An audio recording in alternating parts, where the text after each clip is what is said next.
Man, we've kind of talked ad nauseum about how we don't really like the who would win out of this person and this person discussion.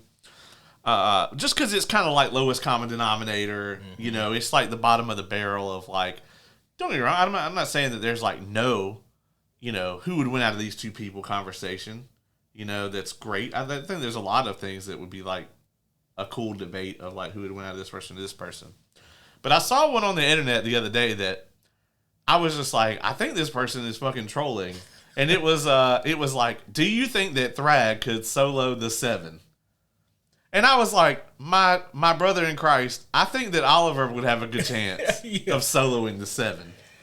The thing that people have to understand about the 7, right, is that sure they are parodies based on like some ultra powerful characters, mainly like the Justice League. Yeah. However, they are not the Justice League. So let's just imagine like at I guess the height of the 7's power. So like I'd say that's Maeve. Like right before season 1, like Lamplighter. Yep. Maeve. The Deep. A-Train. Homelander. Yep. And Black Noir. And who were we missing? Who was Translucent? Yes. You didn't see him. Yeah, because we didn't see him. Yeah. John Cena himself. They really missed their mark not getting John Cena to play. They really did. Translucent. Yeah. It doesn't even mean invisible. But like, yeah, man. I think that any Viltrumite, even the half Viltrumites, could fuck up 6 of those 7 people in about 4 seconds. Yeah. There's only 2 that would give a Viltrumite an issue, and that would be Queen Maeve and Homelander. Well, Black Noir. It depends on, I guess, which what Black version? Noir. Yeah, what version of Black Noir? I mean, yeah, if you go with the comics version, spoilers for the comics, obviously, then you're just dealing with 2 fucking Homelanders. You're dealing with 2 Homelanders. But, man, like, Oliver would struggle with that shit, but I think, like, Mark would easily fuck up all 7 of them. Yeah, and Thrag would be getting a lineup while he's demolishing them. Yeah, Thrag would kill all of them in his sleep. Mm-hmm. Yeah, it's really not. It's not that big of a comparison. Like, no, it just isn't. Like the thing that made the 7 look so powerful back when the show was good is the fact that they were the supreme super team on Earth, and there were really no one who could fuck with them. Yeah. Another conversation needs to be had about the boys, which we will definitely have more of this next week. Absolutely. But what do you think about the fact that there's virtually no supervillains in the boys? Like there are no costumed, superpowered bad guys. Well, I guess you don't need them if you have Homelander as like the good guy, And it makes sense that there aren't any supervillains. Is the comics that way too? The comics is kind of that way, yeah. Yeah. But I think it's done more intentionally in the comics, though. Yeah.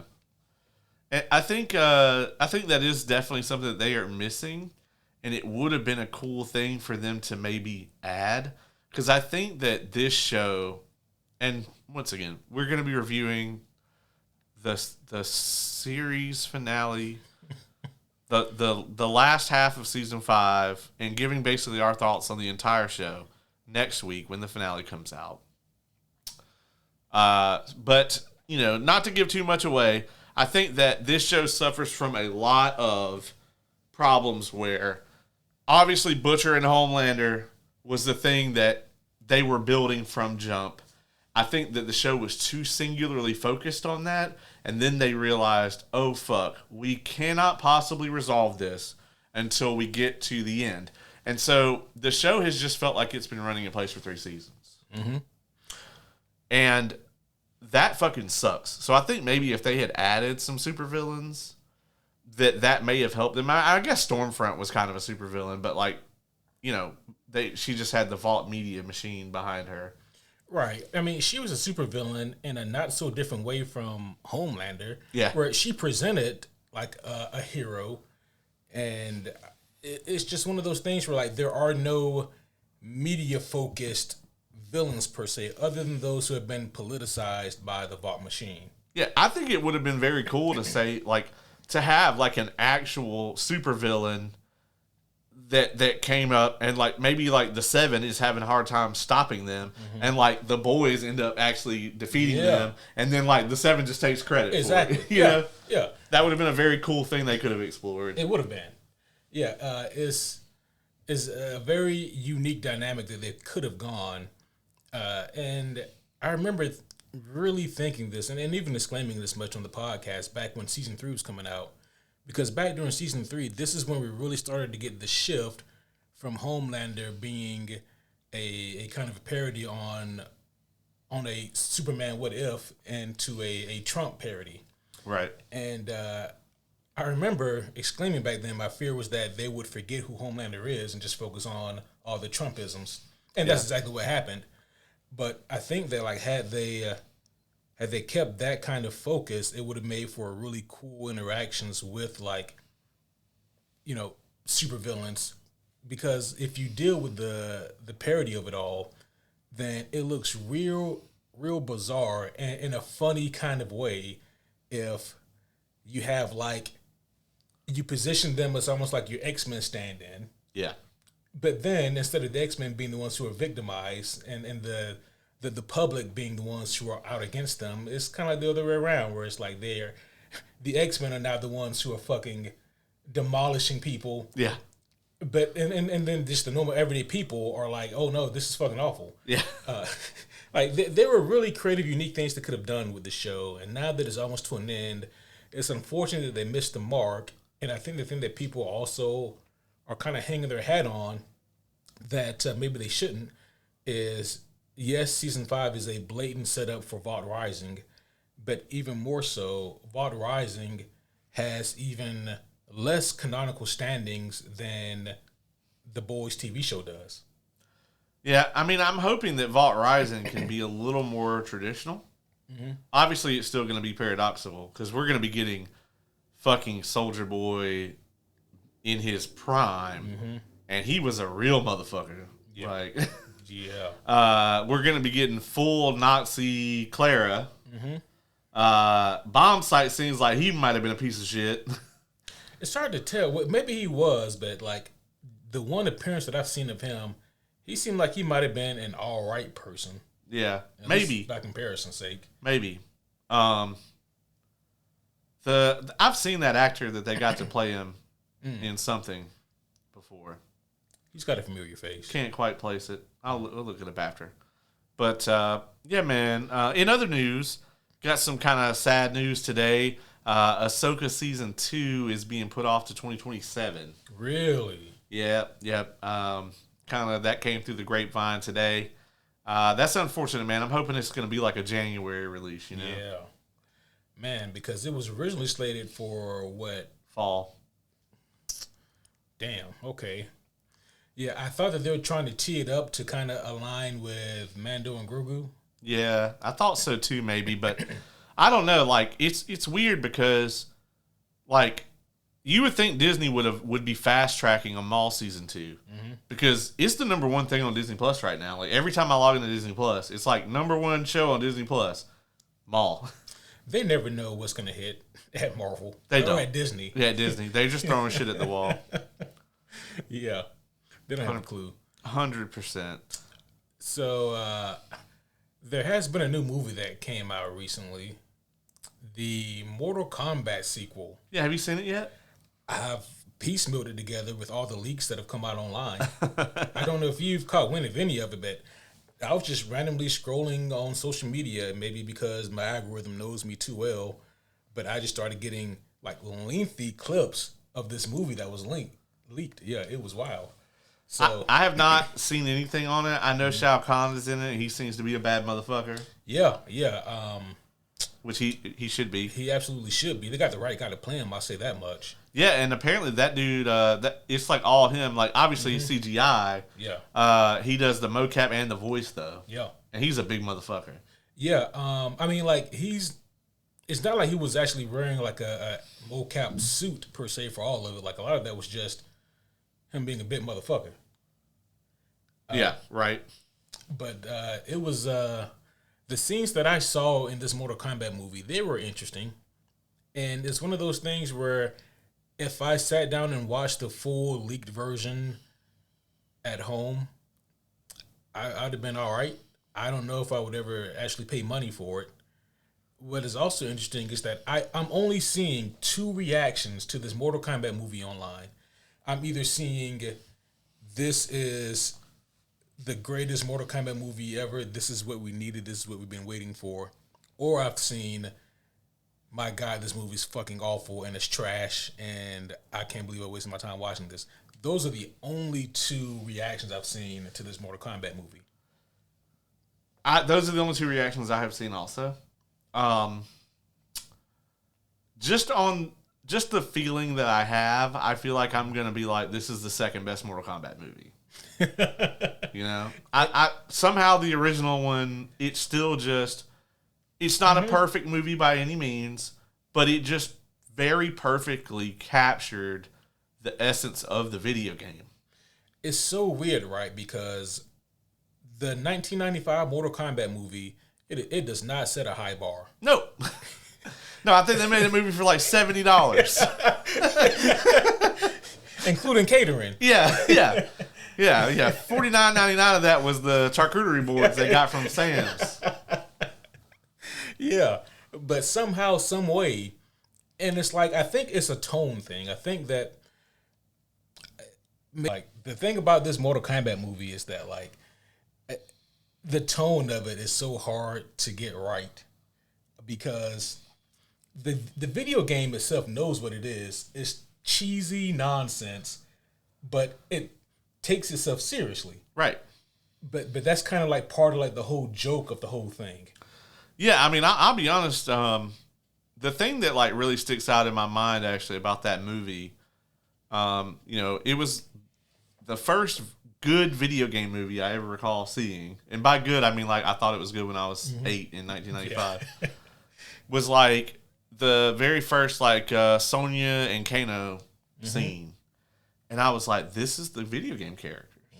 And they just, all those characters were super fucking one-dimensional in the video game. Yeah. They are also super fucking one-dimensional in the movie. But it just works. Right. It's like, I've used this example before. It's like any of the fucking Knives Out movies. Sometimes one-dimensional characters works for the tone of the movie and the type of movie that you're making. And I think ever since then, even with Annihilation, I think so much of it has just been that they've really overthought it a lot of times. I'm not saying that you couldn't make some intricate Game of Thrones level fucking drama with these characters. Like, it could absolutely be done. And I think in the first movie, they had the kind of right idea with centering it around Sub-Zero and Scorpion. Because they have the most lore out of any of the characters, really. But that's also the only part of it that you can take seriously. Yeah, it's also the only part that's good. It's also the only part that's good. And then they made up this bullshit-ass character that I've heard has less than 2 minutes of screen time in the second movie. Yeah, I've seen his scenes. They are better in this one. Like, why in a franchise where there's like 100 fucking characters that you could pull from, would you just be like, we're just going to make up the most generic fucking white dude imaginable? They pulled a Mass Effect 3. They kind of did, right? Yeah, and they just made this new character that was unnecessary.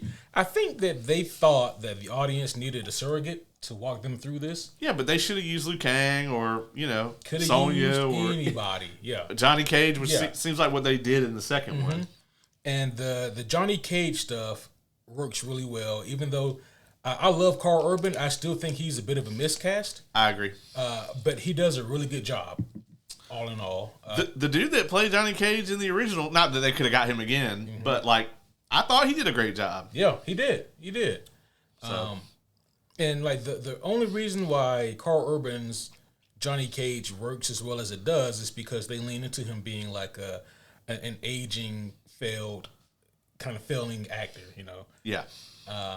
So they lean into that, and his character also works because he is a true audience surrogate in the sense that he's like, this is some ridiculous bullshit. What the fuck are we really doing here? Like, I'm not some world savior. I'm a TV star, or a movie star, or whatever. So that was kind of his whole deal. Yeah, I actually wish that they had gotten Dacker Montgomery to play him. That played Billy in Stranger Things. You think he would have? Yeah, I mean, he doesn't rock the mullet, Yeah. like normally. Like, he normally has, like, the slick back hair and, and all that. I thought he would have been a great choice. Austin Butler would have been a great choice. Well, believe it or not, you're going to hate this for sure, but, I mean, with just the kind of character that Johnny Cage is, I always thought that, man, if Miz wanted a Hollywood role, he should try for this. 100%. Yeah. Yeah. It can't be any worse than the Marine 3. I couldn't tell you. I haven't seen it. Yeah, I mean, there is anybody else. I think they printed like one DVD of that for him. And wasn't there a Marines 4 with Ted DiBiase Jr.? Yeah. Wow. Yeah. It started with what, Cena? Cena, then Orton, right? No, Cena's in the second one. Cena's in the second one? Yeah. And then... Who was in the first one? Was it Orton? Who was Cena. Cena's in 1 and 2. Oh, he's in 1 and 2. Yeah. And then... Yeah, it was like a Born Identity type thing or whatever. Okay. And then... Yeah. Yeah. Oh, man. What else has happened? I feel like there's something or another that we're missing that's been going on, but maybe not. It's hard to say what new has transpired since Sunday, which is the last time we recorded. Yeah, that's weird. We really don't normally record on Sundays. We're usually playing D&D. We didn't have D&D on Sunday, so it's just kind of messed our whole week up. It really has. It feels wrong. It does feel a little wrong. I have to reset that shit next week, folks. Yeah, we'll be back on track for. I'm sure that the boys will set us straight. Sure, and we actually decided right before we came on air that we are going to treat you guys to something very special next week. We're actually going to watch the finale here, and we're going to immediately come back here and review it as soon as it's over. Yep. So you're going to get our full, raw, unadulterated feelings and thoughts on the boys' finale. Our immediate reactions. Ooh, boy. Maybe might need to get a Douce out for. Yeah, might need to pour one up. Yeah, for sure.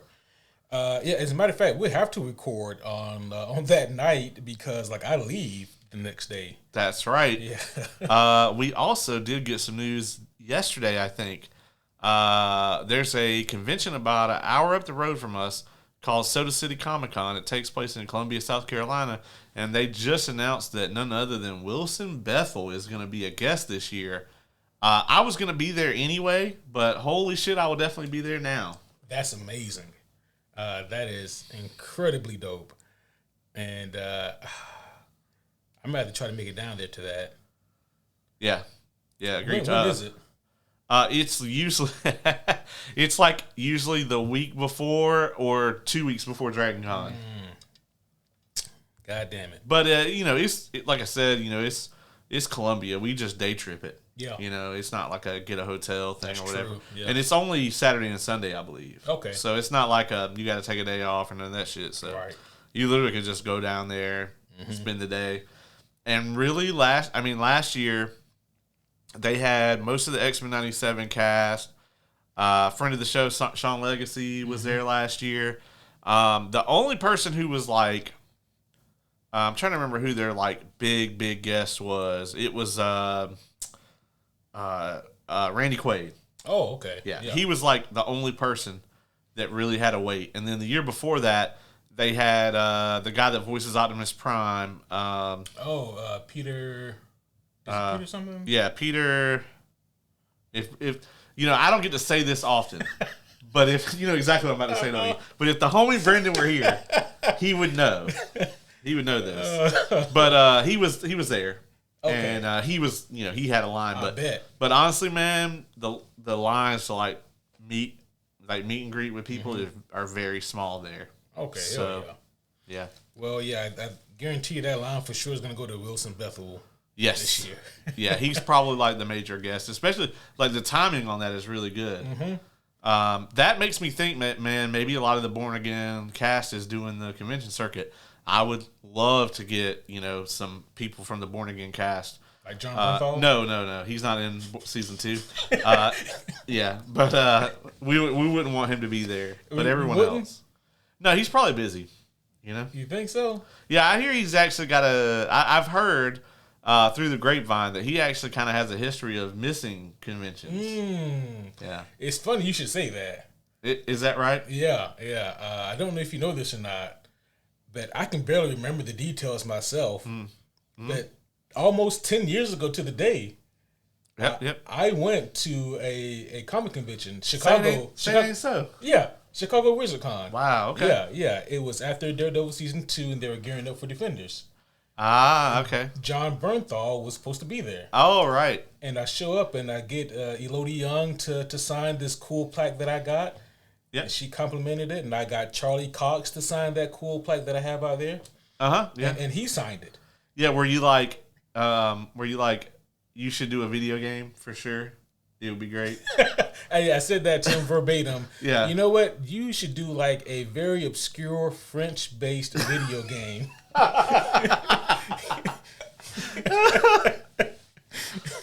A little Expedition 33 humor in there for you folks. Yes, which he finally played it. I heard about that. Yeah. But you were saying, so of course you got the plaque signed by everybody, including Jon Bernthal. I have the plaque actually hanging up out here, and there's a spot for Elektra, Daredevil, and Punisher. Yeah. Here's the interesting thing.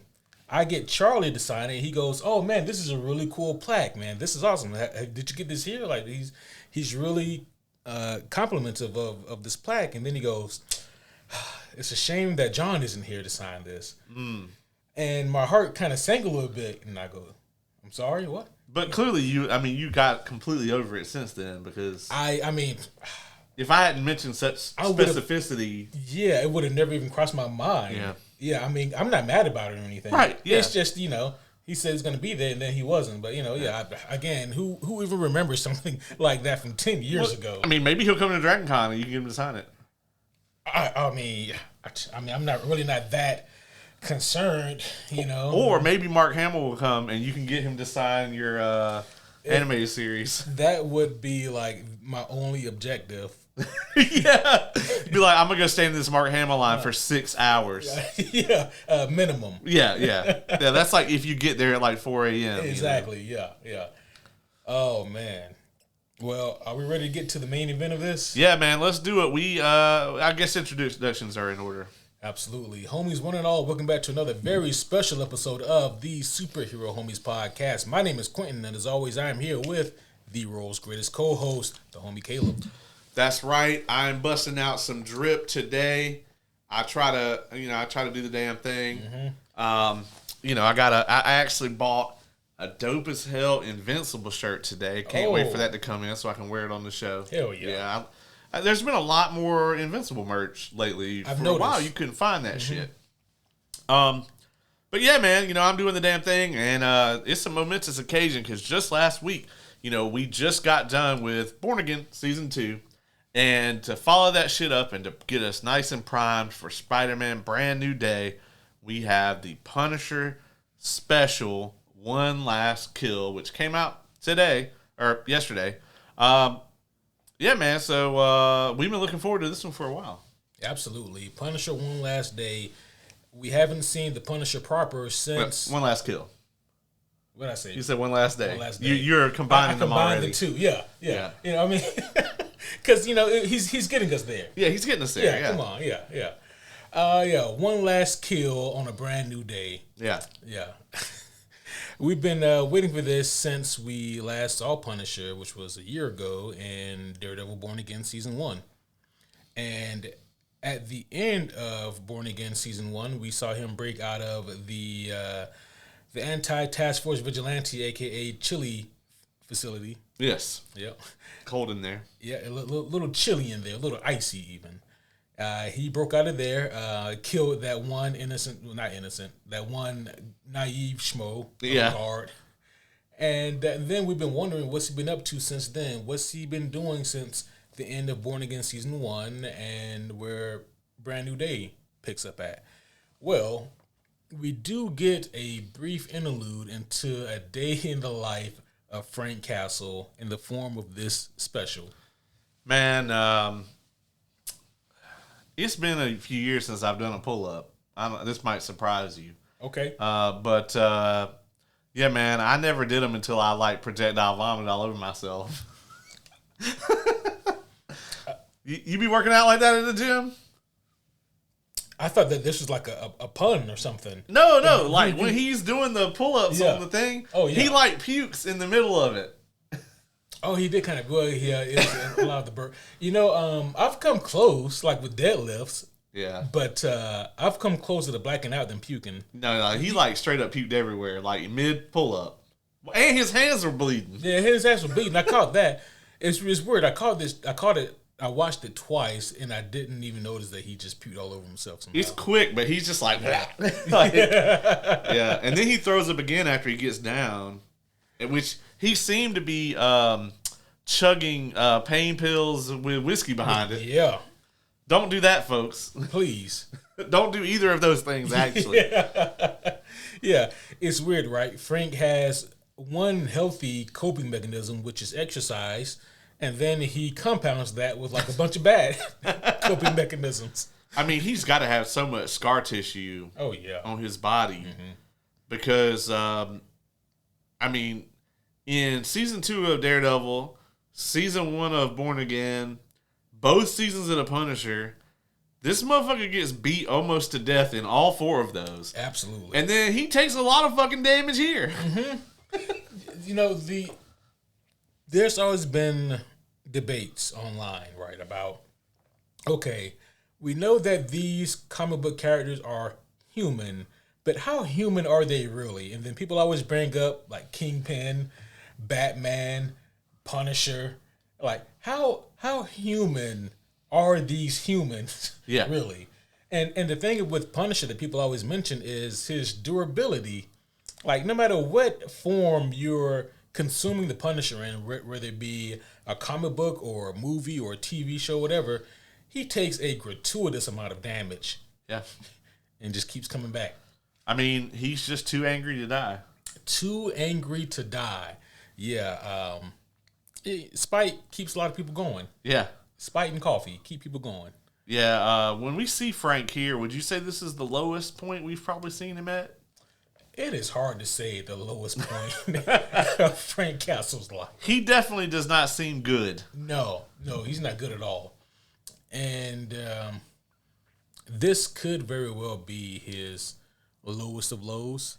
Full of spoilers, by the way, before we get into this. Absolutely. If you have not seen Punisher One Last Kill, then we highly suggest that you watch it and then come back here. Yeah, we liked it. Yeah, it's only 45 minutes, so... Yeah, you won't be gone long. Yeah, come back. But yeah, man, I guess like with that spoiler tag out of the way, yeah, I really dug this. Yeah. There were a few things that I wanted to do, and I didn't get to do all of them. One, I wanted to see what time exactly in this special he started murdering people, and it's the 26-minute and 40-second mark, by the way.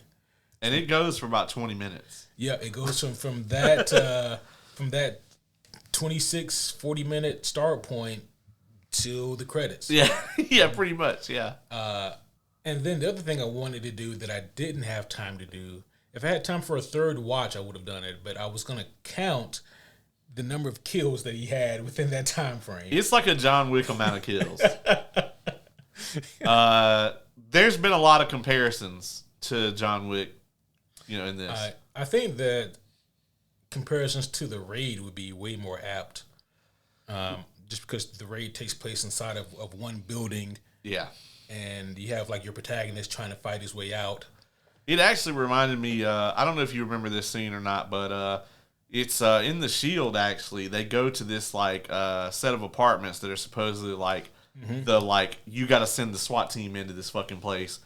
And they don't. They're trying to go in quiet, and so the strike force goes in, just the 4 of them, and then they're like, "Yeah, you just got to let us go in real quiet and get this shit done." And like the strike team gets like in the room with the dude they're trying to extract, and then like some stupid motherfucker, I think it's Kavanaugh, rolls up with like the police sirens on outside. Yeah. And the entire place just goes completely apeshit. Yeah. And that's what this reminded me of. A little bit. So it had been a while since I watched the Punisher TV shows, and so I'm watching this, and I know we're skipping ahead right now, but while it's on my mind, I'm just mentioning it now. I had to stop and ask myself, wait, did we see any of the Nucci family get killed in the previous seasons? No. And I was like, no, we didn't. No, they did bring Curtis back. They did. And we get a brief cameo from Karen Page, which that shit fucked with me a little bit. A little bit, huh? Because he's like, "Are you here?" Mm-hmm. And she's like, yeah, Frank, I'm here. And at that point, I'm like, well, you need to tell that bitch to get the fuck out of here because shit is about to pop off. But she also wasn't there. Like, Frank was just completely losing his fucking mind. Mm-hmm. I will also throw this out there. I probably should have led into that differently, but to the select people who are very, very turned off by animal violence, you may want to fast forward to about 5 minutes in to this, because like one of the earliest things we actually see in this to kind of demonstrate how fucked this section of was it Little Sicily? Is that what it's called? Little Italy, something like that. It's called, or this little section or whatever. We actually see like I guess a gang member takes a homeless dude's dog and throws it in front of a trash truck. Which thankfully we don't see the resulting splat. But I was like, man, if they showed this dude doing some fucked up shit like that, the only reason they would do that is so we don't even feel remotely sorry for this dude whenever Frank does whatever he's going to do to him. Yeah, and the thing that people aren't talking about, and I wish they would, is it's clear, right, that the dog is like crypto, and like it just kind of stopped the truck, and, and then like it ran away to go get help for its owner. Oh, okay. Yeah. Let's see. Yeah. I don't know why people aren't picking up on that. Yeah, you're doing some like Zack Snyder shit right now, where like you didn't actually put the thing in the movie. That's what I'm picking up right here. I don't think they alluded to that at all. It's open for interpretation. Yeah, I don't know how you could have missed it. Maybe I need to watch it again. Because like you ever hear the dog go, that's him going off for help. Oh, I see. Yeah. That's like him telling the truck to stop. Yeah, okay. Because the pup doesn't want to hurt the truck or the driver. Oh, right. Yeah, because I mean the trash got to get picked up. So exactly. So, so I will say this. We get the setup. Like you said, the thing's 45 minutes. Mm-hmm. They're telling one story in this 45 minutes, so like the pacing of this thing has to be breakneck. It's very straightforward. We get a lot of where Frank is at right now. We get a lot showing like what him trying to deal with his demons, which he is losing that fight. We get to see a lot of who he is. We see him at a very low point, and then we quickly find out like what the beef is with him. We actually get Nucci shows up, and she outlines to him very, very quickly, like, hey, you killed my whole fucking family, but you left me alive, so I have put a bounty on you. And, like, the whole rest of the episode is basically Frank trying to live through having this bounty put on his head. Mm-hmm. And they clearly left this open for a follow-up. Absolutely they did. What really had me excited about this is, for one thing, Jon Bernthal, he actually co-wrote this. Yes. He and the director, and I apologize because I forget his name, but the director and Jon Bernthal, they both wrote this together. Yep. And so you can really tell that this is a passion project, and it's really cool whenever you have an actor who is so enthralled with a role that they want to do something like this. And the whole thing about the Nucci stuff, or the Nucci family, that is from the comic books. It was, I think it's Punisher War Zone or War Journal. I always get those two confused. But it's a Garth Ennis-based comic book. And for those of you who aren't familiar, Garth Ennis is the writer who was behind The Boys. He created that. He also wrote and created Preacher. He also wrote my favorite John Constantine Hellblazer run. And obviously he wrote quite a bit of Punisher as well before he left Marvel to go do his own thing. This is a tangent. first one we've ever done here. But is the Preacher show good? Have you watched it all? I've watched most of it, and it's pretty good. It's actually pretty solid. Because it was like really intriguing to me at the beginning, and then I feel like that shit just like went off the rails, and I kind of lost interest. Yeah, this one definitely I can say it's not as good as the source material. Okay.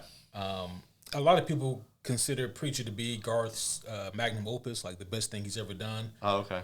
And like I think it's a fair assessment. I think that personally, like Hellblazer is probably better, but that's just me.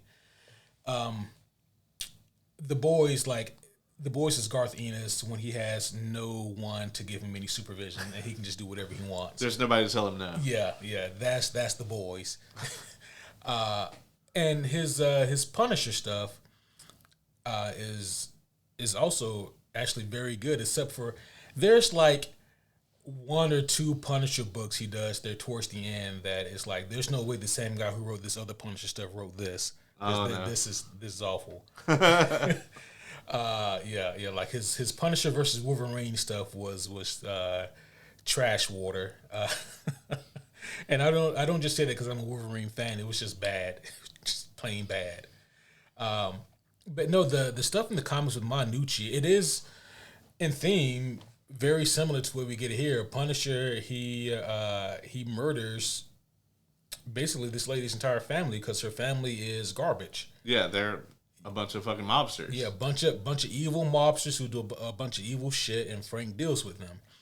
And yeah, he doesn't go after her initially, but then she gives him a reason to, and then a whole lot of other bullshit ensues. A mild spoiler alert for this story. It's a really good one. You should definitely read at least like the first half or 3/4 of Garth Ennis's Punisher run. It's quite good. But what ends up happening is that this lady, like in this special, she's in a wheelchair or like a specialized motor chair. In the comics, she ends up needing one because Frank, at one point, I haven't read this in a couple of years, but he lures her into like a zoo, and he traps her in like the polar bear enclosure, and she gets all 4 of her limbs eaten off. Oh my God. Yeah. I mean, polar bears are the most dangerous creature in the animal kingdom. Come on, everyone should know that. Everyone knows, yeah. Even Superman. Superman has some guarding the fortress. As he should. Yeah. Thank you, John Peters. She's lucky to be alive. Yeah. But then, like, she survives that. But then eventually Frank, he does kill her. But before he does, though, like, she sends a lot of bullshit his way. And what I'm hoping for is that that will be whatever comes after this. I'm hoping that's what we get. Yeah. Have you seen the Punisher movie, the one with Thomas Jane? Yep. You remember the scene with Kevin Nash? Yeah, of course. Yeah. How could I ever forget? How could you ever forget? So that character is from the comic books. It's from this comic book, actually. It's just known as the Russian. The Russian, yeah. Yeah. The Russian comes after Frank in this storyline. Manucci sends the Russian after him. And that is a really cool moment, too. I would love to see the Russian make a return on screen. You want Kevin Nash? Maybe Kevin Nash is a bit too old now. Okay. He was really good for the role back then. Yeah. Especially since it was non-speaking. But I think if we do the Russian now, we have to get the guy that played like Drago Jr. from Creed 2. I think he'd be a good fit. Yeah, for sure. Or Alan Richardson if no one recognized him. Yeah, right. If no one recognized him. Yeah. Good luck with that. Right. I think with this, like, we've talked at length about like the quality of action scenes and whatnot. This was some of the best action that I have seen in any MCU entity. And what's crazy, right, is that that this thing is on Disney Plus. This is a rated TVMA, and it is easily the most violent thing I've ever seen on Disney Plus. It is unapologetically gruel and violent. Yeah, and it's nuts to see, like, just how creative Frank gets with a lot of these kills. Mm-hmm. There's this whole section where he's just wrecking shit is damn near video game-esque. Yeah. He like picks up a weapon. He's like looting his enemies, and like when that weapon's out of ammo, he's like fuck. He tosses it. He gets another weapon. He keeps killing. You know? Yeah, and he just keeps on going, and it is beautifully tremendous. And here's the thing, right? Like the only people who wouldn't like this would be people who don't like the Punisher. But if you don't like the Punisher, then why would you watch it in the first place? Yeah, why would you cut on the Punisher special? Yeah. But I think that this special within like its 47-minute window manages to do a lot of really good work here, because it's not just Frank killing people. We really get to delve into like the mental and frail emotional state of Frank. Yeah. And to dwell on where he's at. And I finally understood why this was called One Last Kill, because Frank was almost the last kill. Yes. And I didn't even think about that option until I saw this. Yeah. And realized what they were going for here. And I really love how they were able to tell this story. They really trust the audience to follow it. Mm-hmm. It's not spelled out for you, because ultimately this is a story of Frank kind of going from being just a fucking psychopath to being more of the heroic version of the character that we see. And a lot of that comes down to like, his issues with like not being there to save his family. And jumping towards the end here, he is able to do this for somebody else though. He's able to save another family from, the violence of this neighborhood. And I think that's, when he makes that choice, that is him deciding that he's going to go down this other path and like this is what he's going to live for now. Mm-hmm. And that's such an important thing for this character that we've seen go through so much. Exactly. Right. Like some people, I think, are really either focused on the wrong thing about Frank Castle, or they truly have missed the mark and don't understand the character of Frank Castle, because some people think that, oh my gosh, we have to watch Frank go through this again. I thought that he was already over this. Like, first of all, God forbid, I hope not, but like, I don't know if you guys have like lost your entire family in an extremely violent act. Yeah, that was kind of your fault. Yeah. But I don't think there's any getting over that. Yeah, exactly. There's no quote unquote getting over that. Okay. You know that was actually Jon Bernthal's daughter. Oh, I didn't know that. Yeah. Really? Yeah. Oh, damn. Yeah, and I imagine that that would bring the emotional gut punch home even more for Jon to portray that. He's always amazing as Frank, but I think this is his best work as Frank. That's saying something. That's a tall order. Yeah. Second, like the only thing that I think would compete with it is his very first scene in Born Again. Mm-hmm. Like that conversation between him and Matt. That's tremendous. Is such a great scene. Also, the courtroom scene in Daredevil season 2. Yes. That was also a tremendous showing of Punisher and who he is as a character. The homie Oz is trying to get caught up, and he actually was just watching that. Yeah. And I love that scene, but like on subsequent viewings, it's even more fun to watch it and then just look at Matt. Because Matt's like, "The fuck are you doing?" Yeah. I'm trying to help you. Yeah. Help me. Yeah. Oh shit. But the thing about Frank here is that it's not that he is hesitant to overcome the death of his family, because again, that's the mountain that you just can't climb. Right. The thing about him is that he feels like he's done all he knows to do to distract himself.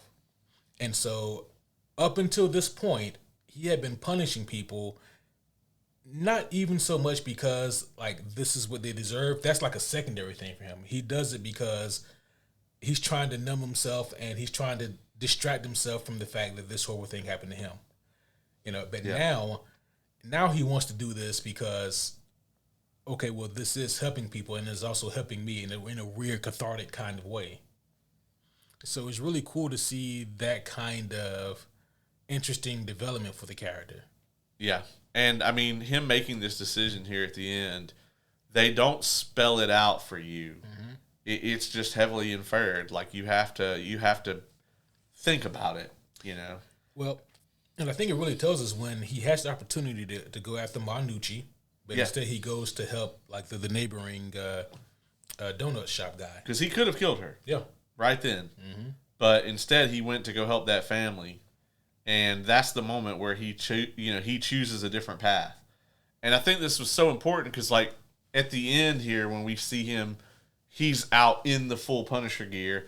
Because, like, the beginning of the episode, when you see this scene where they, like, kind of accost this homeless guy, you don't know at what point in the timeline this is, but it's actually after all this shit has happened. And so, like, when we see Frank at the end, he's in the full Punisher getup. Yep. This is really the first time we've ever seen him as, like, the Punisher, as, like, the heroic kind of character. Mm-hmm.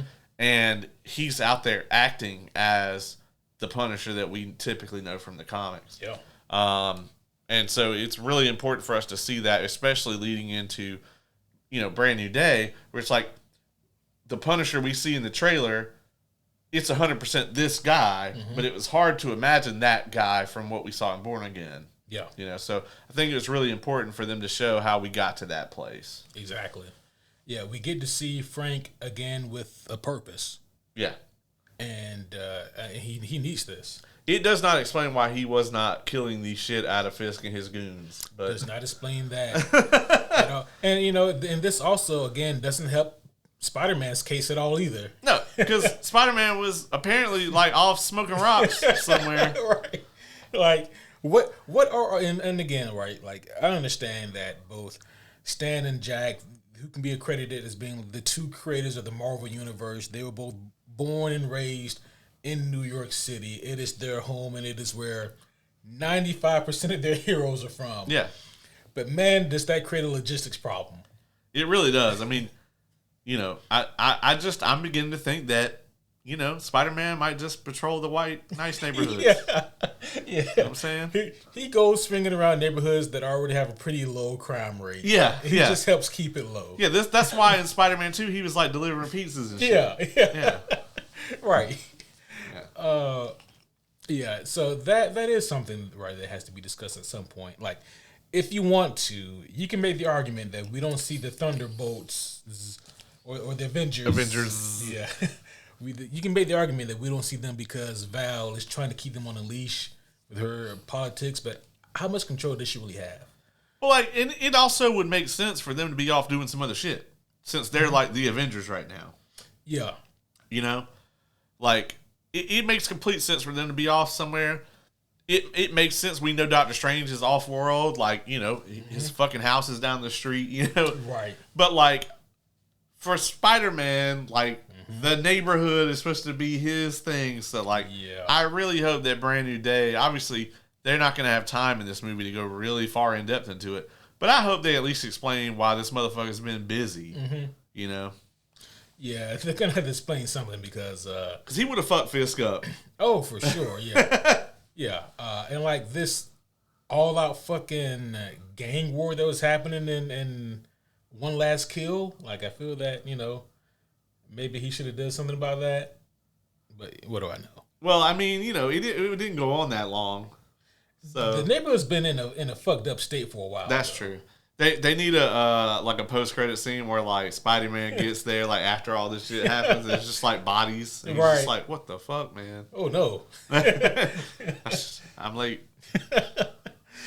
Frank beat me to it. Yeah. Frank Castle was here. I really like the actor that plays Manucci. I thought she did a really good job in this role. She absolutely did. Yeah. Killed it. I also like how when she's talking to Frank about her family and about what kind of men they were, how she's saying one thing and then we're kind of seeing shades of the truth, Yeah. So, I mean, granted, like, it's interesting because we don't know the full story in the MCU, at least, as to why Frank murdered all of them. Like, we don't know everything. Yeah. And it's especially interesting with, I think, Carlo was, like, her youngest. Yeah. Who she was really, really attached to, the one that Frank, like, curb stomped. Yeah. That was so fun. Oh, man. That was sick. So she says something along the lines of, I knew that what they were saying about Mark Carlo touching those kids was never true. So they're alluding to the fact that this guy might have been a pedophile, and Frank Castle does not like a pedophile. And I mean, it was handled accordingly. Yeah. And if this guy was a pedophile, Frank delivered the pedophile justice that should be delivered. That's right. Yeah, 100%. Yeah. So, this Manucci just, I think she just got kind of a fucked up morality scale. I think that she only sees what she wants to see. She also next time should send some, like, maybe up the bounty a little bit and send some better thugs. Send some better ones. And that's why I think that she should get the Russian for whatever they do next with these characters. Because only, like, maybe 2 of those guys had any chance. Oh, for sure. Against Frank. Yeah. And also, I completely understand why she had to talk with Frank. Yeah. Like, to tell Frank what you're going to do, I get it, because, like, what's the point in killing him if he doesn't know why it's happening or who did it? She needs him to know. Yeah. Like, this is her Dark Knight Returns moment. I want you to know the one man who beat you. Yeah. Like, this is that for her. Like, she needs Frank to know who she is and why she's about to do what she's going to do. Yes. Unfortunately for her, right, she got the better of the 2 bad options. Like, bad option number 1, which is what she got, is Frank is a depressed mess who is hearing what you say but doesn't really care that much. And the second bad option, which is even worse, which she's lucky she didn't get, would be focused Frank Castle, who is ready for whatever, because he would have killed her right then and there. Absolutely. Like, I know she had her bodyguard or whatever, but all right, so what? Yeah. Yeah. I mean, unless he's like a metahuman of some kind. Yeah. He looked like just some guy. Yeah, just some dude. And, I mean, he looked like he might have been tough, but Frank Castle. Yeah, come on. And you have to wonder, how much have any of these goons heard about Frank Castle? Like, did they just think it was hearsay? I mean, they obviously got to think he's just a guy, I'm like, it's not. Yeah, no, it's not. It's just a guy like Batman is just a guy. Yeah, it's like what when Lex Luthor and Joker were talking about who has it worse in terms of like their, the heroes who they have to fight. And Lex was like, I have to deal with a god. You just deal with a mere mortal. And Joker got serious and goes, hold up. There is nothing mere about that mortal. Yeah, not a goddamn thing. And that's Frank Castle here, folks. Because there's one moment when he's running up the stairs, going to the rooftop, and the dumbass goons yell out, hey, Frank, we're coming for you. Yeah. And Frank murders them. Yeah. Like, if you're going to do it, then maybe, I don't know, don't announce yourself. The one guy that tried to set him on fire, I think was like the closest anybody got. Mm-hmm. Other than maybe the dude at the end that stabbed him. That guy, yeah. But, yeah, man, seeing Frank Castle bust through the door with his legs on fire and just start killing people, I would have left for sure. Mm-hmm. I mean, I never would have been there to begin with. Right. It'd been like, oh, man, where you guys going? Oh, we're going to go kill Frank Castle. Man, I had some shit to do today. Mm-hmm. Y'all let me know how it is. Yep. I was thinking about this. Imagine, right, like, you have Frank living in his shitty hotel or shitty apartment, and then, like, 2 doors down, you got Bullseye living there too. Yeah. Reformed Bullseye. Hey, he's one of the good guys. Yeah. And then, like, imagine you really need a place to stay, and like, oh man, the rent is cheap as hell here. It's only like $400 a month. This is great. And then, like, you live between those two. Oh God. That would be the worst place to stay. Yeah, you have to like line all the walls with lead because oh my gosh, like the chances of like a bullet just coming through that drywall is at any time is very high. Oh, it's extremely fucking high. Yeah, like any day now. Yeah. You have to like reinforce your door and all kind of shit. You need a escape hatch. Yeah. Nah. I think I would move immediately. I would never even move in there to begin with. Yeah, fuck that. Right. That would not be worth it. Be like, yeah, man. So you going to the Kill Frank Castle party? Man, are them J's 11s? You should leave those here. You don't want to get no blood. You don't on get them. no blood on them, you know. Yeah, you should change those. I'll look after them for you. Want me to hold them for you? Yeah. Oh man, when Frank goes into the donut shop to save the one guy's family, this is also a really cool moment throughout all this chaos.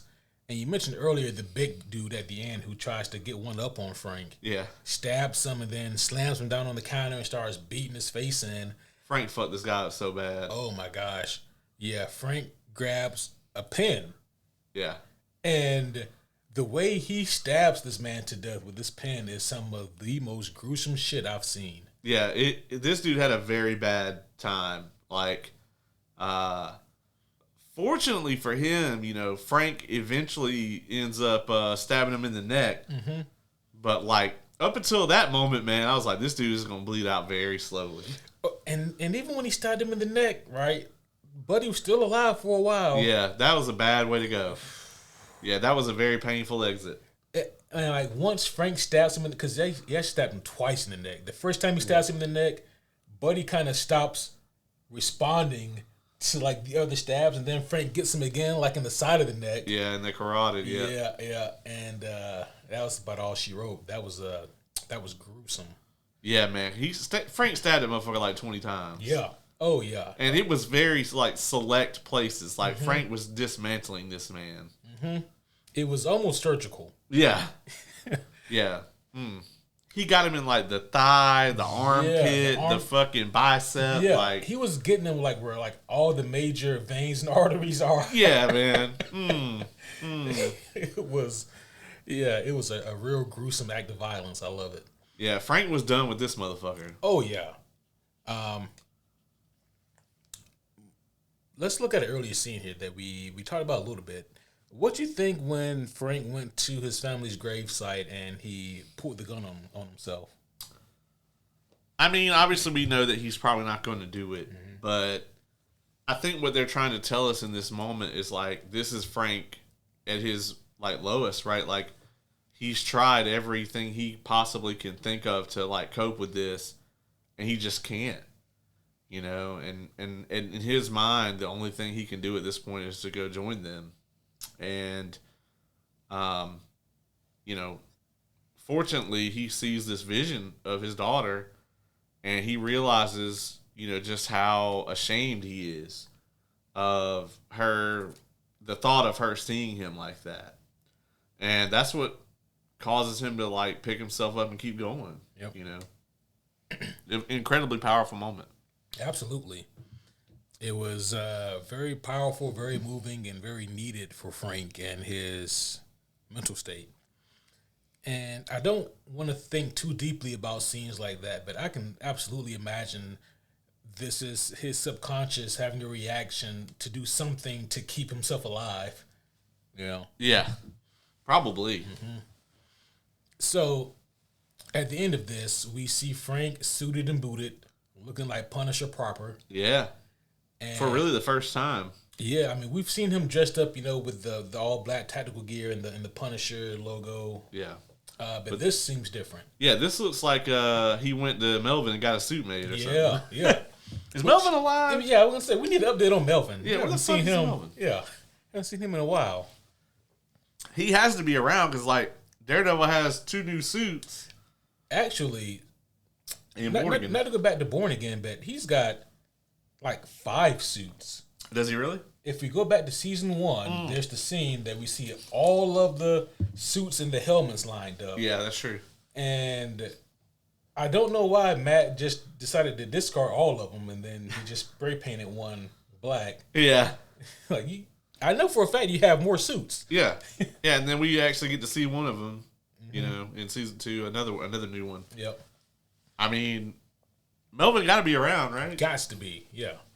Unless Bullseye killed him. Oh, hopefully not. Yeah, hopefully not. Yeah, maybe he made the Bullseye. Yeah, I was gonna say maybe he made.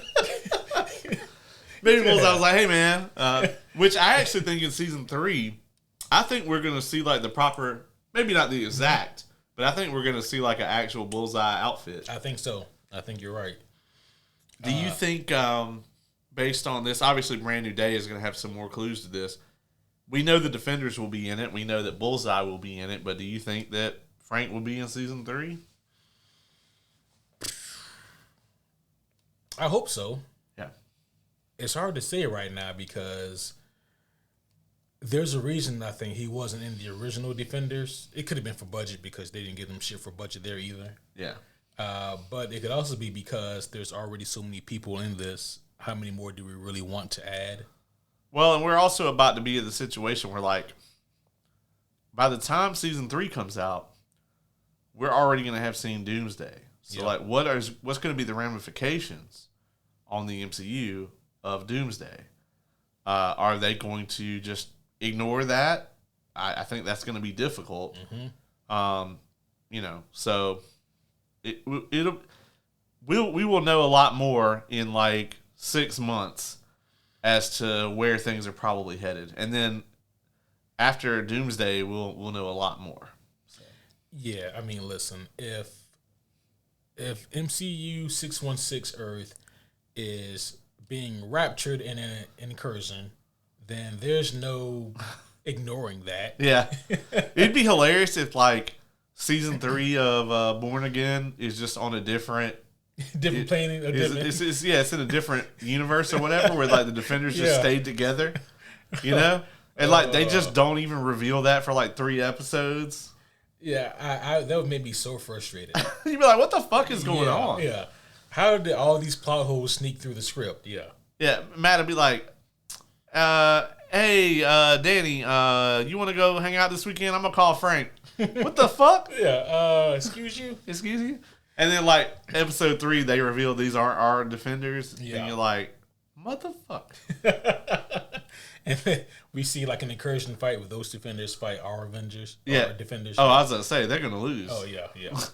Unless, like, you know, they're very different. The power set is very different. I think other than Luke, everyone's going to be dead pretty fast. Yeah. 1,000%. Danny might get one lucky shot in on somebody. Mm-hmm.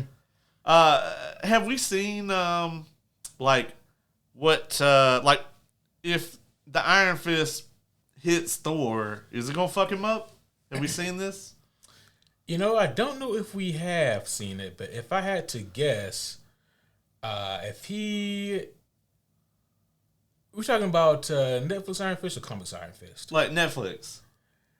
I don't think he's going to do a whole lot of Thor. Like, if he uppercuts the Hulk with the Iron Fist, is it, like, going to fuck up the Hulk, or... I think it'll do enough to make the Hulk angry. Yeah, yeah. The Hulk will be like, puny man, hit me hard. Yeah. I hit him hard. And then that's it. Yeah. I was going to say, other than Luke, man, everyone's going to be dead very fast if they fight our Avengers. So there's a lot of I'm normal, but I'm very skilled people on the Avengers side, and, like, Matt can hold his own against a lot of them. Yeah, but I think Cap could take all 4 of them, like 1v4. Like Steve Rogers Cap, or like Steve Rogers. Okay. Yeah. Well, also Falcon. I mean, he got that fucking adamantium. Yeah, that adamantium suit. Yeah. The thing about Daredevil though is that, like, he's so goddamn crafty. Like, when he's punching you or punching at you, and then, like, he just throws his baton this way, you're gonna be like, silly motherfucker, why'd you do that? And then and then it ricochets and hits you in the back of the head. You know. Because I'm pretty sure them wings can cut Luke. Like, that's a good question. I'm assuming that adamantium. Well, they're not adamantium. They're vibranium. They're vibranium. I'm pretty sure vibranium can cut Luke. It's possible, yeah. So either way, the other 3 are fucked. Yeah, they're gonna have a real hard time. Yeah. Unless Iron Fist, they've really improved him and made him more comic booky, then he's gonna get washed. Can Matt, like, dodge Hawkeye's arrows? He'll have as much success as he does, like, dodging bullseye shit. So no. Yeah. Okay. Yeah. All right. So no. So absolutely not. Got it. Yeah. Oh shit. Yeah. Yeah. No, that'd be a tough fight for the Defenders. Yeah. I mean, even if they have Frank, that's still gonna be tough. And then, like, the Avengers, they got the fucking ace in the whole century. Like, if they really want to risk it. Oh yeah, if they're fighting the Avengers, I don't think they're gonna need Sentry. Yeah, they would have a much easier time with the Avengers. Yeah, than but the Avengers. I still think that Bucky is going to be wildly problematic for Bucky them. would be very problematic. Yeah. Yeah. Yeah. Now, I do think that the Defenders. Who else is on the Avengers? We got Yelena. We got Red Guardian. We got U.S. Agent. Yep. We got Ghost. Ghost. And Ghost is going to have a hard time fighting Daredevil. Yeah. Because, it's no difference to him. Right, yeah. I'm invisible. He's fucked. Yeah. He is not. Like, you're really going to have to use your phasing through shit to get to Matt. Yeah. Because, this motherfucker can just... It's absolutely no difference to him whether you're invisible or not. He doesn't care. He doesn't give a fuck. He couldn't see you to begin with. Yeah. So unless they use Sentry, I think the Avengers, that'd be a much more difficult fight. It would be.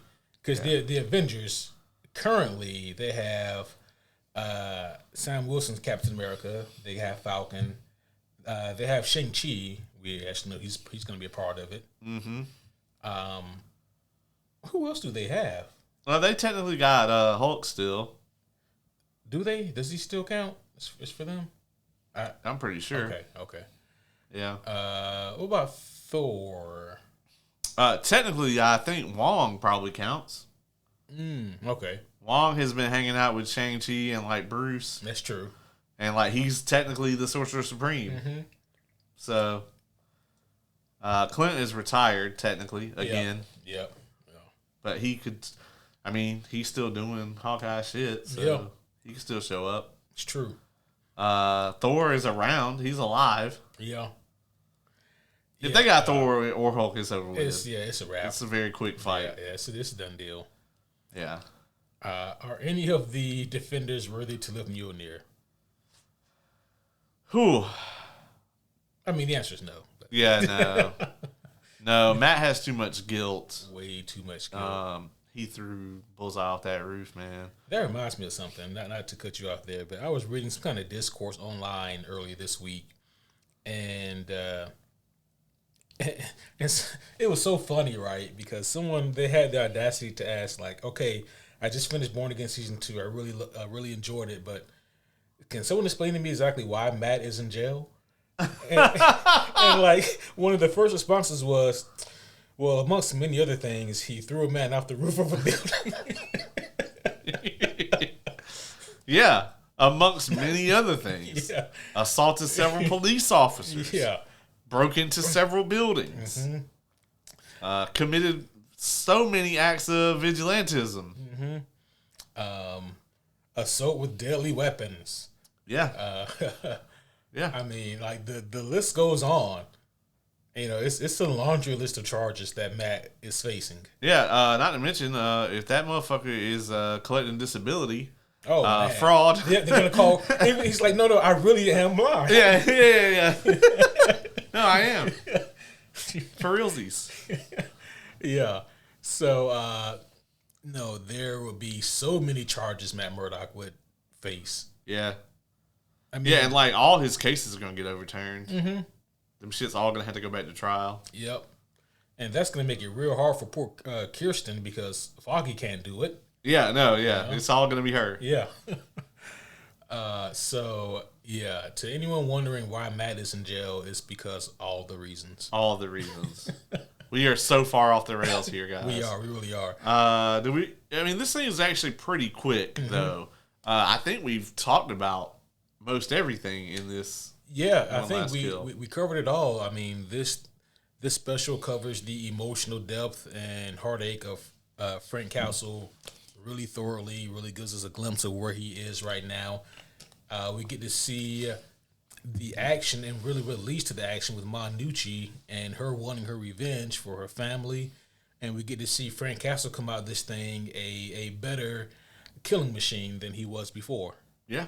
And now moving forward, We know that we're gonna get a more refined Punisher. So that really is the long and short of what this is. An excellent special. Like damn near all of the specials, I wish it was longer. Yeah. But that's kind of the curse of these Netflix specials. This easily could have been a movie. Oh yeah, absolutely. You know, I think it would have been a great film. This thing had another 40 minutes in it that they could have gone for sure. 100%. Yeah. But I like what they did with the tight runtime. Me too. There's not a second wasted in this. Do you think maybe we see Manucci in Born Again season 3? Very possible. They're going to have to do something because they're going to have to fill the biggest shoes. I mean, if you look at it, like, arguably, Fisk has the best arc of any villain in the MCU. Mm-hmm. And honestly, I think he should lay low for a season because it's at the point now where it feels like anything that you do with Fisk, like, I feel like they're never going to get back to that height of him face to face with Fisk in the finale of Born Again season 2. I feel like they've basically done just about everything they can fucking do with that. So unless they're going to move Fisk on to being like a Spider-Man villain, you know, I think the Fisk versus Matt stuff, I think they've done everything that they can do with it. There's nothing more they can do with that. You're right. And would it work? Absolutely, because you could put Charlie Cox and Vincent D'Onofrio in a fucking room and be like, go for it, and I'd be entertained. Mm-hmm. But you're never going to get back to where we just were. Right. You know? And so for that reason, I think that they really got to do something else with Fisk.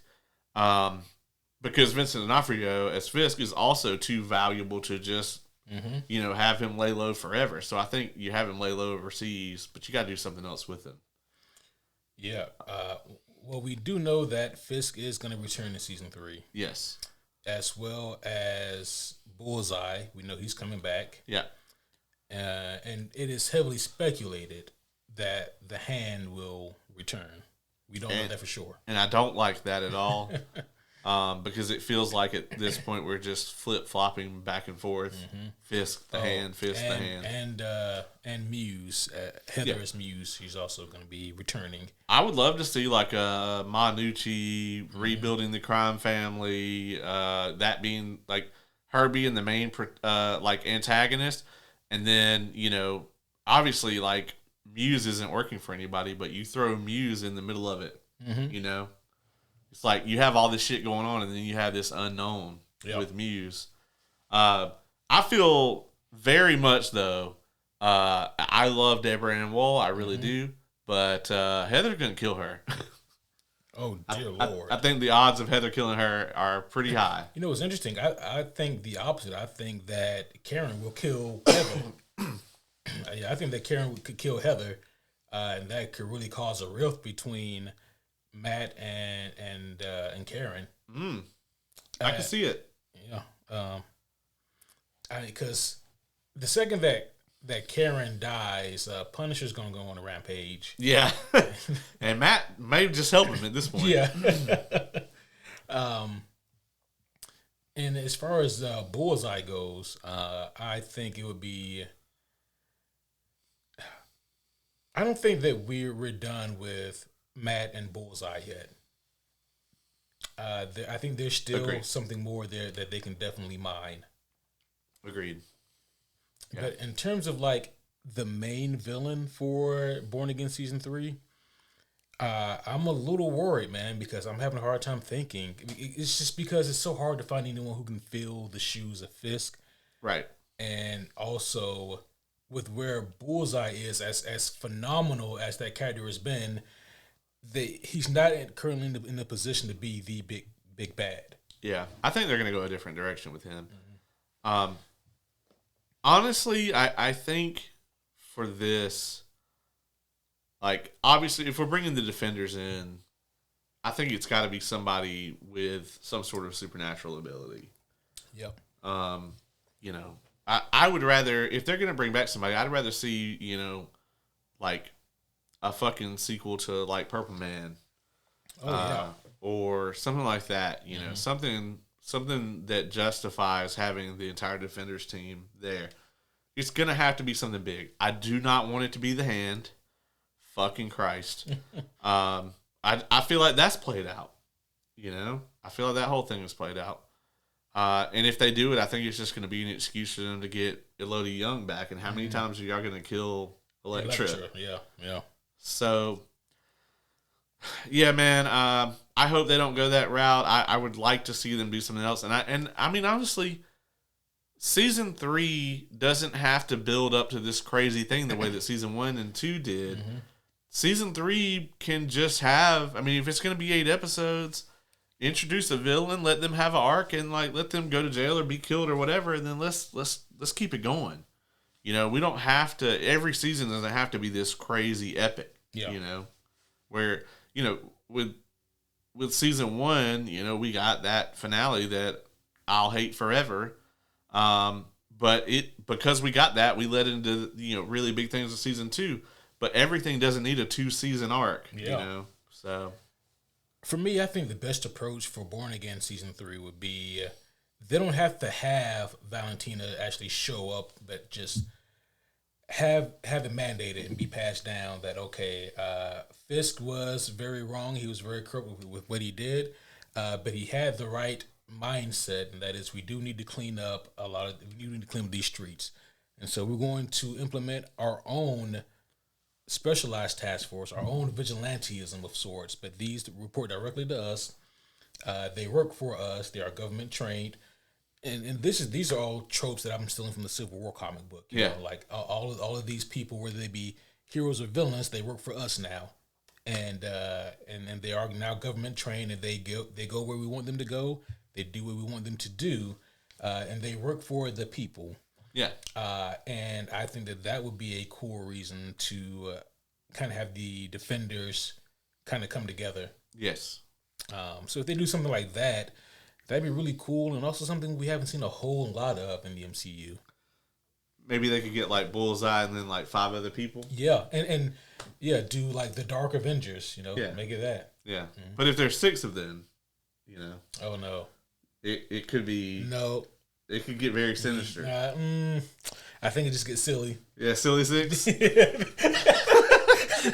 I don't think... I think we might have to workshop that a little bit. Yeah. Huh. Oh, okay. Yeah. I think that has a ring to it. Okay. Yeah. All right. Well, you should let Sony know. Amy Pascal will probably be like, we were looking for something to do with the word, like the number 6, and we just could never figure it out. So.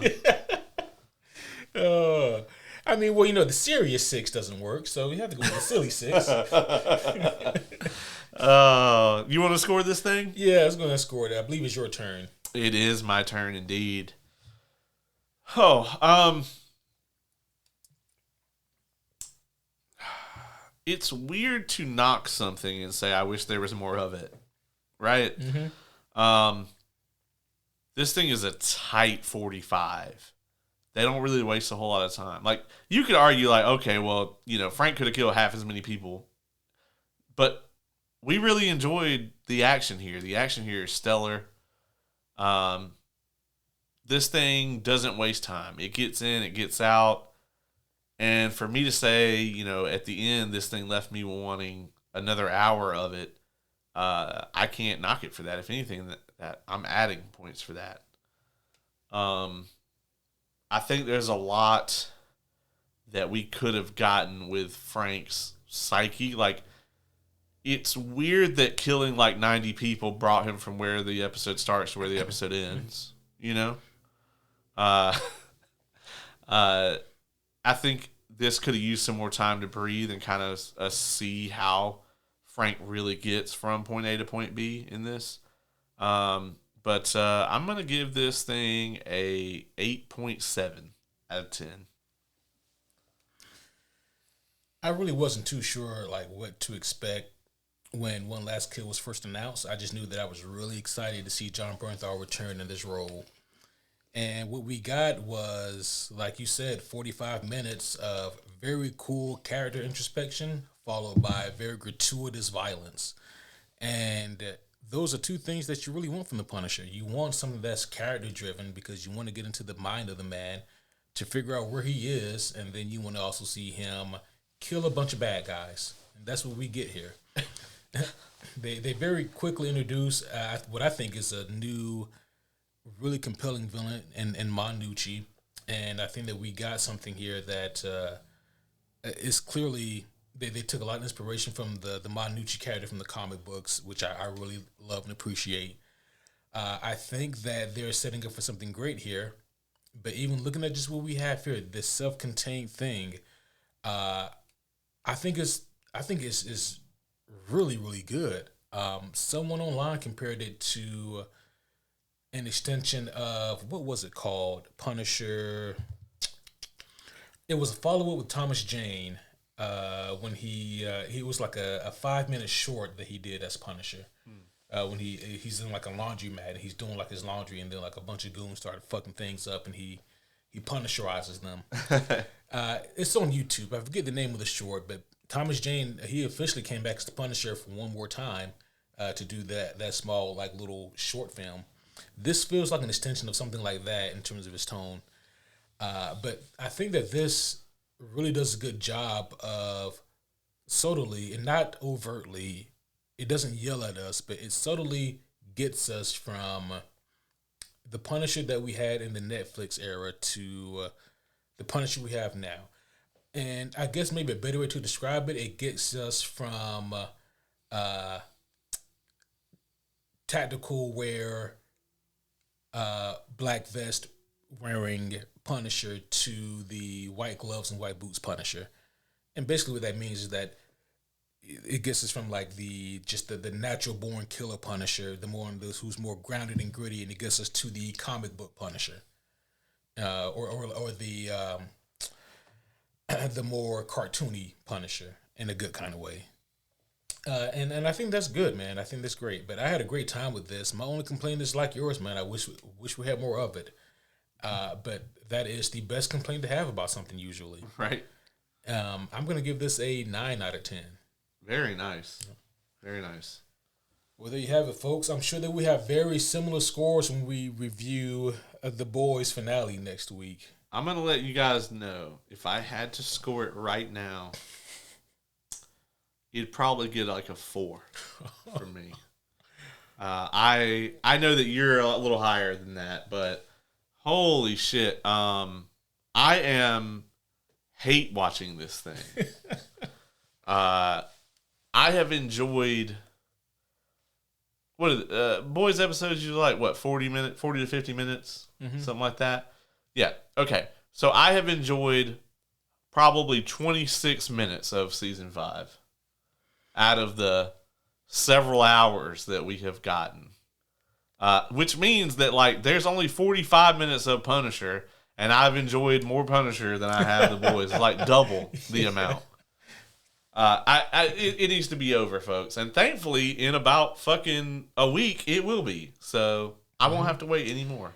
You know that it's bad when prominent actors from the show are now starting to take subtle jabs at it. Yes. Like Carl Urban and Laz Alonso, they've made it be known that in very subtle ways that they may not be exactly happy with the direction of the show either. MM and Annie actually have a great scene in the episode that came out today.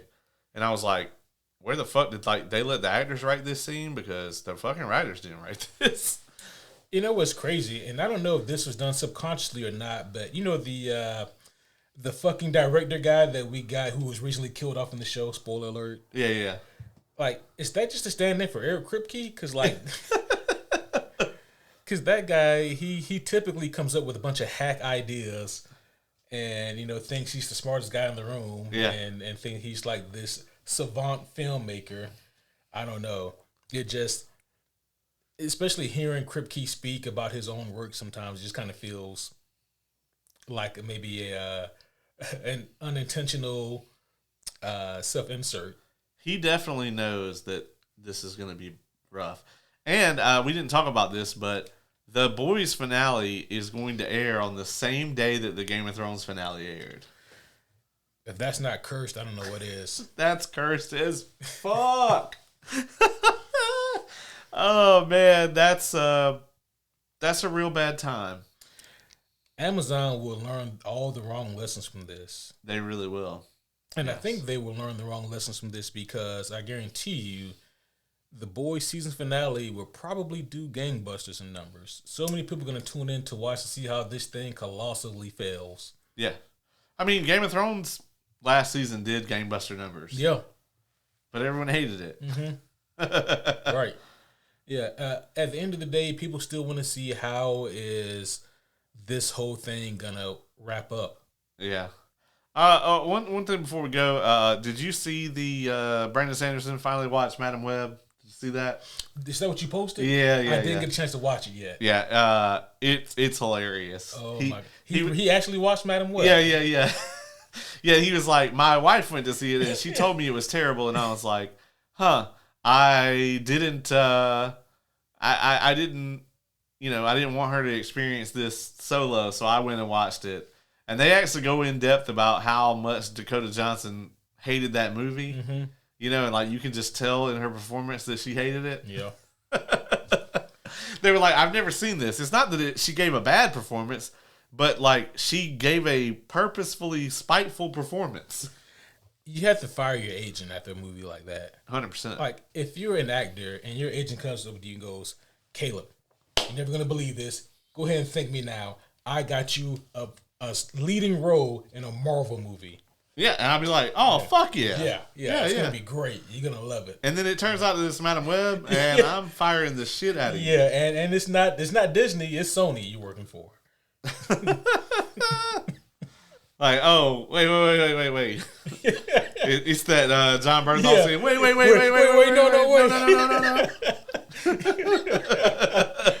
no.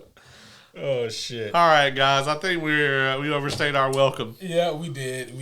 At least we brought it full circle. We did. Yeah. Well, folks, that's going to be all for this one. This was such a fun episode, such a fun thing to review. It was.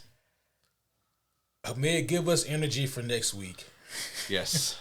Because we will need it. We will. But that would be all for now. But man, regardless of what happens with The Boys, I cannot wait to review it. For whatever that says. To whatever end.